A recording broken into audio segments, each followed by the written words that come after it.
Selama ini para pemain itu kan sudah bermain dengan gayanya Sintayong, Witan Sulaiman, Marcelino, atau kemudian Rio dan sebagainya, Rizky Ridho. Itu kan semuanya sudah biasa bermain dengan gayanya seorang Sintayong. Nah sekarang entah benar entah tidak, gosip yang pelatih lokal membenci STY ini jadi rame kan. Maksudnya mengganggu persiapan tim gitu. Kasihan juga anak-anak yang sedang berjuang di Kamboja. Sehebat apapun pelatih, sebagus apapun pelatih, ketika belum memberikan prestasi, belum memberikan gelar juara, pasti akan dianggap.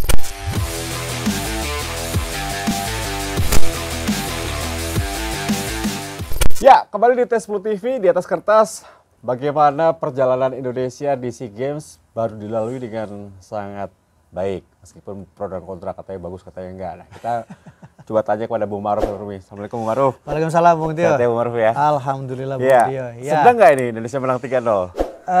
Menang ya seneng lah ya, menang 3-0 dan menurut saya memang butuh buah dari pekerjaan, kemudian buah dari kerja keras yang dilakukan oleh para pemain. Tentu bagaimanapun ini adalah hasil yang perlu kita apresiasi. Bayangkan kemudian sepanjang hampir 44 menit babak pertama permainan tidak terlalu berkembang, tapi kemudian di menit 45 bisa mencetak 1 gol. Babak kedua juga sama, hampir 80 menit bekerja keras, sempat up and down penampilan dari timnas Indonesia, akhirnya di masa-masa krusial di injury time bisa mencetak 2 gol. Jadi saya pikir ini adalah hasil yang cukup baik dan kemudian hasil yang patut kita apresiasi, di luar tentu ada persoalan-persoalan yang dialami oleh timnas Indonesia. Nah, kalau Bu Maruf lihat ada apa yang masih menjadi catatan untuk pertandingan berikutnya? Karena ini masih awal. Betul. Kita belum bisa melihat ini bagus atau tidak. Gitu. Ya. Nah, menurut Bu Maruf apa? Pertama menurut saya adalah yang secara kasat mata lah, misalnya bagaimana kemampuan dari para pemain untuk mengkonversi peluang yang mereka miliki menjadi gol. Karena kan kita sangat dominan dari sisi penguasaan bola. Yang kedua masih ada missing link, masih ada komunikasi yang terputus di antara pemain. Kadang passingnya salah, kemudian pergerakan bola kemana, tapi kemudian pemain rekannya bergerak kemana. Atau kemudian bagaimana penyambungan antara lini belakang kemudian lini depan, itu juga sering beberapa kali miss. Tetapi kalau saya melihat juga sebenarnya ada persoalan lain, bahwa ini kan proses adaptasi pelatih baru ya, dalam tanda kutip ya. Taruhlah bahwa selama ini para pemain itu kan sudah bermain dengan gayanya Sintayong, Witan Sulaiman, Marcelino, atau kemudian Rio dan sebagainya, Rizky Ridho. Itu kan semuanya sudah biasa bermain dengan gayanya seorang Sintayong.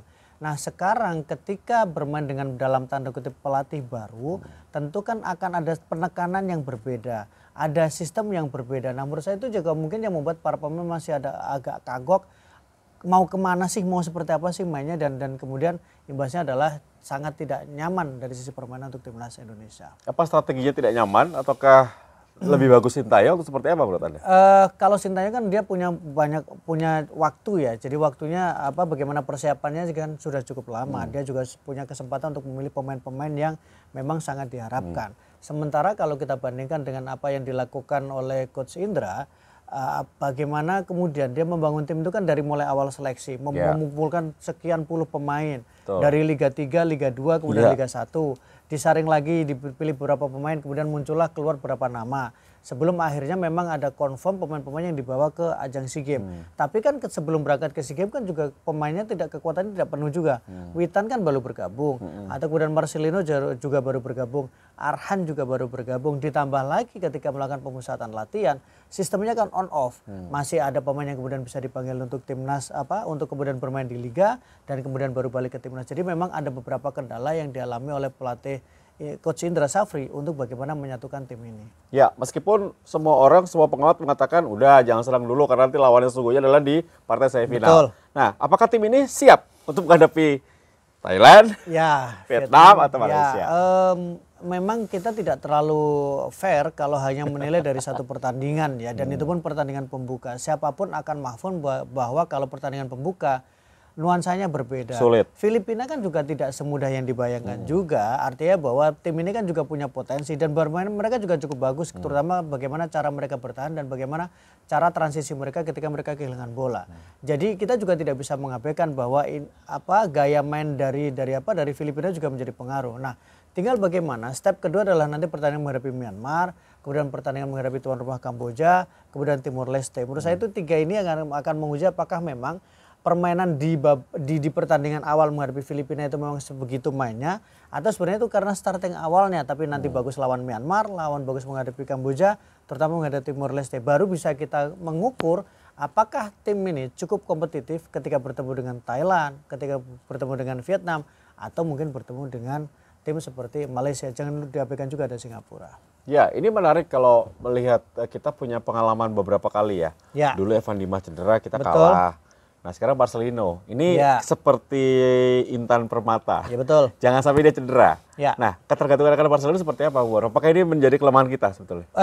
Yang menarik kalau kita lihat di babak di pertandingan menghadapi Filipina, ada dua peran yang dimainkan oleh Marcelino. Pertama, di awal-awal pertandingan dia bermain agak didorong ke depan. Dia bermain juga agak ke sayap, kemudian berkombinasi dengan Beckham.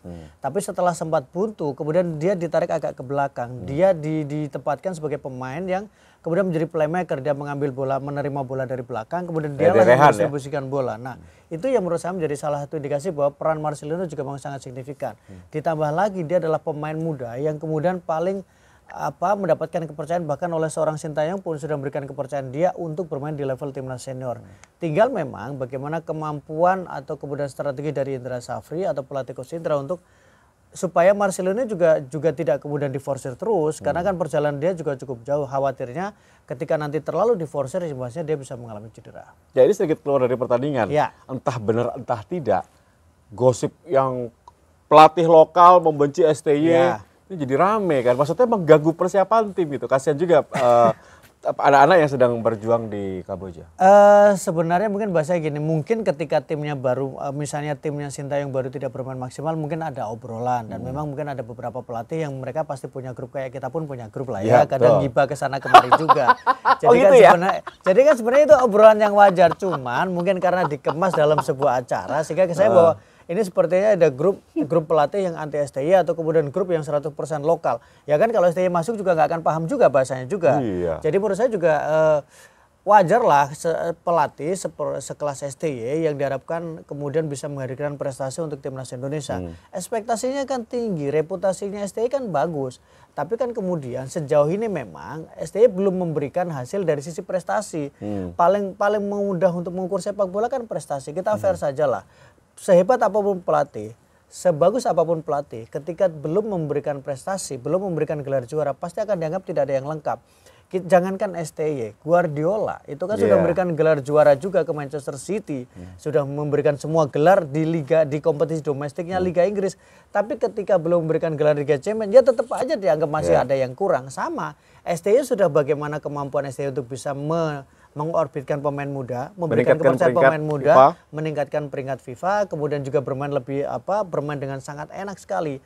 Tapi wajar ketika STY gagal memberikan gelar di bahkan misalnya di Piala AFF atau kadang di SEA Games juga belum memberikan medali emas. Wajar lah kalau ada obrolan-obrolan yang mungkin agak mengkritik bagaimana kinerja dari STY, wajar saja, dan menurut saya sah saja seseorang untuk menilai kinerja dari seorang pelatih. Ya, semoga itu bukan hal yang besar ya, no big deal. Dan yang menarik adalah Ketua PSSI juga sudah mengatakan bahwa STY akan megang tim nasional U23. Betul. Sama senior pasti. Sedangkan U20 akan dicari ya? Ya, jadi artinya bahwa kan ini memang karena apa yang dilakukan PSSI ketika menunjuk Coach Indra Safri kan juga mungkin karena langkah darurat. Karena kebetulan itu kan menjelang persiapan untuk timnas Piala Dunia U20. Jadi wajar harus ada satu pelatih yang memang fokus untuk menangani timnas untuk ajang SEA Games. Dan kebetulan secara historikal kan di 2019 kan juga Coach Indra juga menangani timnas Indonesia di ajang SEA Games juga. Hasilnya juga lumayan karena sampai ke partai final sebelum akhirnya memang dikalahkan oleh Vietnam. Nah, memang ada yang mengatakan kesannya ini sepertinya ada dua matahari kembar. Pertama Coach Indra sebagai pelatih lokal dan memang menjadi identitas pelatih yang harus diakui atau tidak, tetapi dia memberikan gelar juara, prestasi di level junior, memang di level kelompok umur. Sementara STY adalah pelatih senior yang kemudian punya prestasi juga ketika dia menangani timnas Korea Selatan, kemudian bisa mengorbitkan pemain muda. Tapi sekarang seolah-olah bahwa ini ada rivalitas. Ya ini harapannya adalah apapun itu, apakah rivalitas atau tidak, semuanya bekerja untuk timnas Indonesia, semuanya bekerja untuk sepak bola Indonesia. Oke, kalau menurut Bu Ma'ruf, tim ini siap untuk memberikan sebuah catatan sejarah karena kita sudah 32 tahun ya menunggu medali emas SEA Games. sebenarnya dari sisi komposisi pemain harusnya ini menjadi salah satu tim yang cukup menjanjikan. Pertama, ini adalah pemain-pemain yang sebenarnya mereka sudah teruji untuk di level timnas untuk semua kelompok umur ya. Bahkan ada Witan Sulaiman yang menjadi salah satu pemain yang paling sering untuk memperkuat timnas senior. Marcelino sudah berada di posisi sana. Dewangga juga pernah memperkuat timnas Piala AFF. Atau kemudian bagaimana nama-nama pemain atau kemudian pemain-pemain ini dikombinasikan dengan bintang-bintang baru seperti Ramadan Sananta yang sangat luar biasa bersama dengan PSM Makassar. Jadi menurut saya ini menjadi sebuah komposisi yang pas, kombinasi yang pas. Tinggal bagaimana memang peran seorang pelatih untuk bisa meramu komposisi ini. Ada wajah lama yang sudah punya pengalaman bersama dengan Sintayong dan bersama dengan Coach Indra Safri. Tapi ada wajah baru juga yang mereka baru merasakan atmosfer bagaimana bermain di level timnas. Nah, peran pelatih inilah yang bagaimana bisa membuat mereka bisa menjadi satu sebagai sebuah tim di tengah persiapan yang sebenarnya tidak terlalu banyak juga waktunya.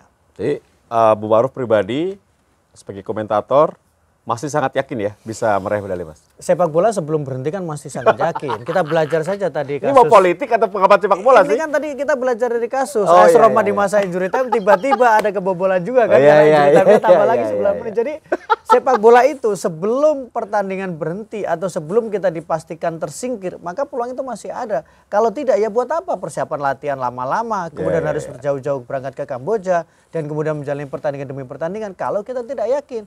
Kita harus merasa bahwa tim ini perlu diberikan dukungan, tim ini perlu diberikan apresiasi dengan segala keterbatasan dari sisi persiapan atau kemudian penampilan yang tidak terlalu maksimal. Tapi lagi-lagi jangan lupa Argentina itu ketika di Piala Dunia, laga pertama mereka juga tidak menjanjikan, tapi kemudian mereka bisa menjadi juara. Apakah ini akan berawal ke Indonesia juga? Ya, kita berharap bahwa tetap hasil yang terbaik untuk timnas Indonesia. Oke, ini jawaban tahun politik nih.